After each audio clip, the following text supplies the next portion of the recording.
नमस्कार दोस्तों, 2020 के अंदर अगर आप न्यूज़पेपर पढ़ते होगे तो आपने ये चीज पाई होगी कि यार न्यूज़पेपर में आप कोई भी दिन का न्यूज़पेपर उठा लो, एक ना एक आर्टिकल आपको मिलेगा regional comprehensive economic partnership agreement पे, जिसे बाद में भारत ने ज्वाइन नहीं किया था। और जब भारत ने इसे ज्वाइन नहीं किया तो दुनिया भर के एक्सपर्ट्स ने भारत को क्रिटिसाइज किया, कहा कि भारत की मेंटालिटी तो too big too poor mentality है। बट भारत ने सेल्फ इंटरेस्ट को ध्यान में रखते हुए आरसेप से अपना हाथ दूर रखा और अल्टीमेटली अब रिजल्ट आए हैं। जीटीआरआई की एक रिपोर्ट बताती है कि भारत ने बहुत सही किया कि आरसेप को ज्वाइन नहीं किया। अगर भारत आरसेप को ज्वाइन कर लेता तो बहुत बड़ा नुकसान हो जाता।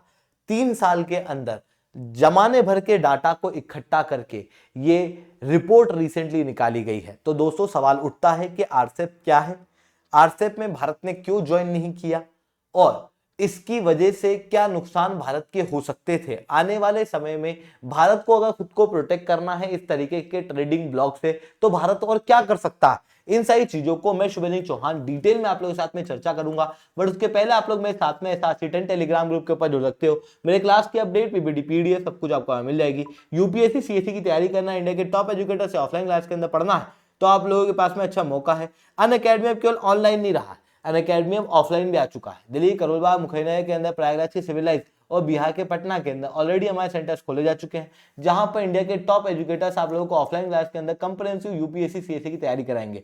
प्रीलिम से लेकर इंटरव्यू तक की तैयारी आप लोगों को कराई जाएगी, कंप्लीट गाइडेंस दी जाएगी, वन ऑन वन मेंटरशिप दी जाएगी। ये सब कुछ आपको मिलेगा बहुत ही कम रेट के अंदर, 79,999 के अंदर। अगर आपको इस कोर्स की और डिटेल जानकारी हासिल करनी है तो आप डायरेक्ट इस नंबर के ऊपर कांटेक्ट कर सकते हो। इसी के साथ में यूपीएससी और बीपीएससी की अगर आपको तैयारी करना है तो आप लोगों की गाइडेंस के लिए एक बेहतरीन सेमिनार अरेंज किया गया है पटना के अंदर ऊर्जा ऑडिटोरियम के अंदर 24 नवंबर को शाम 4 बजे, जहां पर हमारे 3 मेन एजुकेटर आपको आके गाइड करेंगे। आप बिल्कुल से यहाँ पर जुड़ सकते हो। चलिए दोस्तों, समझने का प्रयास करते हैं यहाँ पे है क्या। देखो आरसेप, सबसे पहले इसके बारे में जान लेते हैं। रीजनल कंप्रिहेंसिव इकोनॉमिक पार्टनरशिप, ये एक ट्रेडिंग ब्लॉक है जिन देशों के बीच में आपस में नेगोशिएशन हुए थे और उन नेगोशिएशन के आधार पर यह निर्धारित किया गया था कि इन देशों के अंदर कोई भी कस्टम्स नहीं लगेंगे, ये आपस में फ्री ट्रेड करेंगे। मतलब ये एक मल्टीलेटरल फ्री ट्रेड एग्रीमेंट जैसा है। जैसे चाइना का प्रोडक्ट अगर ऑस्ट्रेलिया में जाएगा तो उसके ऊपर कोई भी टैरिफ नहीं लगाए जाएंगे। अगर भारत इसका भाग होता तो चाइना के प्रोडक्ट अगर भारत में आते तो उसके ऊपर भी कोई टैरिफ नहीं लगता, और भारत अगर चाइना भेजता तो उसके ऊपर भी कोई टैरिफ नहीं लगता, क्योंकि ये एक मल्टीलेटरल फ्री ट्रेड एग्रीमेंट की तरह है। इसके अंदर 16 देशों ने नेगोशिएशन शुरू किए थे, बाद में भारत ने अपने आप को पीछे कर लिया था और आज के समय पे लगभग 15 देश देखने को मिलते हैं जो कि ग्लोबल लेवल की 30% जीडीपी को रिप्रेजेंट करते हैं और लगभग दुनिया की आधी आबादी है। भारत को हटा दें तो ये लगभग 40% आबादी को रिप्रेजेंट करता है आरसेप। भारत ने आरसेप से अपने हाथ को पीछे कर लिया था, जिसके बाद बाकी सारे देशों के बीच में फ्री ट्रेड एग्रीमेंट हुआ, बट भारत का यहां पर कोई भी फ्री ट्रेड एग्रीमेंट देखने को नहीं मिलता, जिसकी वजह से भारत को काफी दिक्कतों का सामना करना पड़ा। कंट्रियों ने काफी भारत को भला बुरा सुनाया, कहा कि भाई भारत की तो too big too poor mentality है। बट पहले सवाल उठता है कि भाई भारत ने इस आरसेप को ज्वाइन क्यों नहीं किया था। इसके पीछे एक मेजर रीजन था कि इसकी वजह से हमारा फ्री ट्रेड एग्रीमेंट हो जाता न्यूजीलैंड से भी और चाइना से भी। चाइना के साथ में अगर हम फ्री ट्रेड एग्रीमेंट करते तो उसकी वजह से चाइना के सस्ते प्रोडक्ट भारत के मार्केट के अंदर एंटर करते, और आप ऑलरेडी भारत और चाइना के बीच के ट्रेड डेफिसिट को देख सकते हो, आसमान छू रहा है भाई साहब। बहुत ही बड़ा ट्रेड डेफिसिट भारत और चाइना के बीच में देखने को मिलता है, लगभग 85 बिलियन डॉलर से लेके 100 बिलियन डॉलर के बीच में लाई कर रहा है आजकल, और ये बहुत ज्यादा है। इतना ट्रेड डेफिसिट ऑलरेडी है। अगर हम और फ्री ट्रेड नेगोशिएशन में पार्टिसिपेट करते, आरसेप को ज्वाइन कर जाते, तो फिर ये ट्रेड डेफिसिट हो ना हो 150 बिलियन डॉलर के पार पहुंच जाता। जिस समय पर चाइना ने भारत के साथ बॉर्डर डिस्प्यूट किया, उस समय पर भी हम इकोनॉमिकली चाइना का कुछ भी नहीं बिगाड़ पाते। इसी कारण से भारत ने आरसेप को ज्वाइन नहीं किया था। इतना ही नहीं, न्यूजीलैंड न्यूजीलैंड की बात करें तो ये मिल्क प्रोडक्शन में बहुत अच्छा है। तो आप कहोगे सर वो तो भारत भी है ना, भारत तो दुनिया का सबसे बड़ा मिल्क प्रोड्यूसिंग कंट्री है। बिल्कुल सही कहा आपने, बट भारत की आबादी भी बड़ी है और भारत जो दूध बनाता है और दूध के प्रोडक्ट बनाता है ये लिक्विड प्रोडक्ट्स है जो जल्दी खराब हो जाते हैं। मतलब आप इस चीज को महसूस करना कि आपके यहाँ जो दूध आता है वो आज सुबह आया, वो कल सुबह तक फट जाएगा, ऐसी स्थिति है भाई साहब, अगर आपने समय पे गर्म नहीं करा, फ्रिज में नहीं रखा तो, जिसकी वजह से लिक्विड दूध जो है वो जल्दी खराब हो जाता है। अब आप क्या एक दिन में ये दूध को एक्सपोर्ट कर पाओगे या दूसरे देश को? ऑब्वियसली नहीं।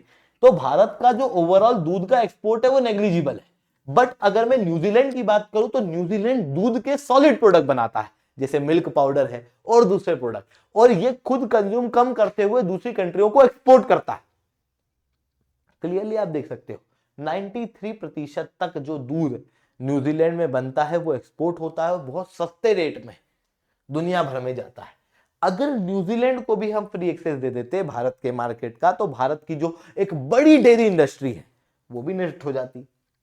इसीलिए भारत का कहना ये था कि हम आरसेप का भाग होंगे, बट हमें ऑटोमेटिक ट्रिगर सेफगार्ड मैकेनिज्म दो। मतलब कि अगर किसी कंट्री का अचानक से प्रोडक्ट भारत के मार्केट में फ्लड कर जाए तो ऐसी कंडीशन में हम उनके ऊपर कुछ टैरिफ लगा पाए। बट आरसेप ने इस तरीके के स्पेशल सरकमस्टांसेस देने से मना कर दिया। इवन यहां पर रचेट ऑब्लिगेशन थी आरसेप में, मतलब कि एक बार आप आरसेप में आ गए तो फिर आप बाहर नहीं जा सकते। तो भारत के ये कंसर्न थे कि भाई चाइना न्यूजीलैंड हमको खा जाएंगे, आरसेप जो है वो मानने को तैयार नहीं है, हमको वापस बाहर भी नहीं जाने देगा और टैरिफ भी नहीं लगाने देगा, तो फिर भारत की जो डोमेस्टिक इंडस्ट्री है वो टूट जाएगी। इसी कारण से भारत ने आरसेप का भाग होने से मना कर दिया, जिसके बाद कई सारे देशों ने भारत को क्रिटिसाइज किया। इवन भारत के अंदर खुद कई सारी ऑर्गेनाइजेशन ने भारत को क्रिटिसाइज किया। वर्ल्ड ट्रेड ऑर्गेनाइजेशन ने यह कहा कि साउथ एशिया के साथ भारत का जो ओवरऑल ट्रेड है वो $60 बिलियन तक हो सकता है, बट भारत की जो मेंटालिटी है कि भाई हम कस्टम लगाएंगे, प्रोटेक्शनिस्ट मेंटालिटी, उसकी वजह से भारत का व्यापार केवल $20 बिलियन तक ही हो पाता है। कुछ कंट्रियों ने कहा कि भारत की जो too big too poor mentality है, कंपटीशन से भारत भाग रहा है, बट इन सारी चीजों को इग्नोर करते हुए भारत ने आरसेप का भाग होने से क्लियर मना कर दिया और उसका बेनिफिट भारत को हुआ है। आप क्लियरली यहां पर देख सकते हो आरसेप में जो देश जुड़े उन देशों का ओवरऑल रूप से चाइना से जो इंपोर्ट है वो बढ़ता हुआ दिखाई दिया है। न केवल इंपोर्ट बढ़ता हुआ दिखाई दिया है, बल्कि भारत का भी आरसेप के अंदर कई सारे देशों के साथ बायलैटरल फ्री ट्रेड एग्रीमेंट है। जैसे हम लोगों ने साउथ कोरिया के साथ, एशियान के साथ और जापान के साथ फ्री ट्रेड एग्रीमेंट किया हुआ है।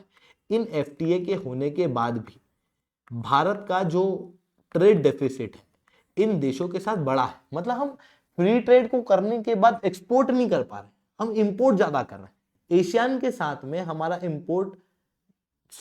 ट्रेड डेफिसिट 302% से बढ़ा है, साउथ कोरिया के साथ 164% और जापान के साथ 132%। इवन आरसेप के दूसरे देशों के साथ में अगर आप ट्रेड बैलेंस देखोगे तो भारत अधिकतर देशों के साथ ट्रेड डेफिसिट में ही है। ऐसी कंडीशन में अगर हम फ्री ट्रेड एग्रीमेंट ज्वाइन कर लेते तो इन सारी कंट्रियों के प्रोडक्ट और इजीली भारत में आते और भारत जो है वो ट्रेड डेफिसिट में और ज़्यादा जाता, खास रूप से चाइना से जो ट्रेड डेफिसिट है वो बहुत ज़्यादा है और भारत की हालत पस्ता हो जाती चाइना के ट्रेड डेफिसिट को कम करते करते। वहीं इन सारे प्रोडक्ट का अगर भारत के मार्केट के अंदर इजी एक्सेस मिल जाता तो भारत के मार्केट में जो एमएसएमई है, जो मैक्सिमम छोटे छोटे प्रोडक्ट बनाती है, वो एमएसएमई कुछ भी नहीं कर पाती और ये जो फॉरेन पावर्स है ये भारत के मार्केट को कैप्चर कर जाती, जिसके कारण से जो छोटे छोटे दुकानदार हैं उनकी दुकानें बंद हो जाती। लाइवलीहुड का एक मेजर साधन भारत के अंदर दुकानें ही है। नौकरियां इतनी कोई बहुत ज्यादा लगती नहीं है, खेती में लोग ज्यादा जाना चाहते ही नहीं है, बचता है कुछ तो वो क्या बचता है कि भाई कोई ऑप्शन नहीं है तो भाई दुकान डाल लो। तो जो छोटी छोटी दुकानें हैं उनका बड़ा नुकसान हो जाता है यहाँ पे, और जब ये छोटी छोटी दुकानों का नुकसान होता तो उसकी वजह से पूरी भारतीय अर्थव्यवस्था का नुकसान होता।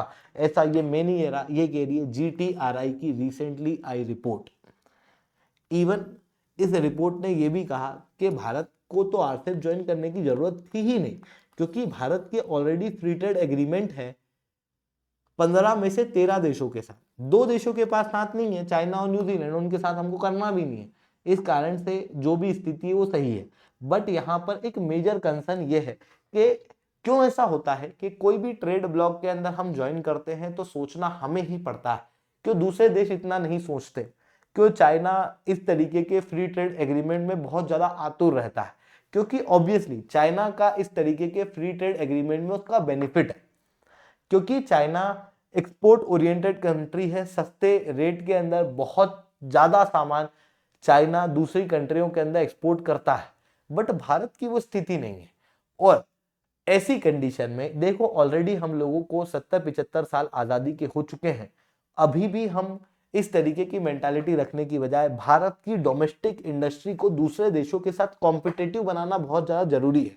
अदरवाइज दूसरे देश तो आपस में फ्री ट्रेड कर रहे हैं और उनके फ्री ट्रेड की वजह से, जैसे मान लो चाइना है या न्यूजीलैंड, न्यूजीलैंड के अंदर चाइनीज प्रोडक्ट सस्ते में बिकेगा क्योंकि यहाँ पर एफटीए है चाइना के साथ, इंडिया का नहीं बिकेगा, तो इंडिया जो है वो ओवरऑल रूप से साइडलाइन होता जाएगा।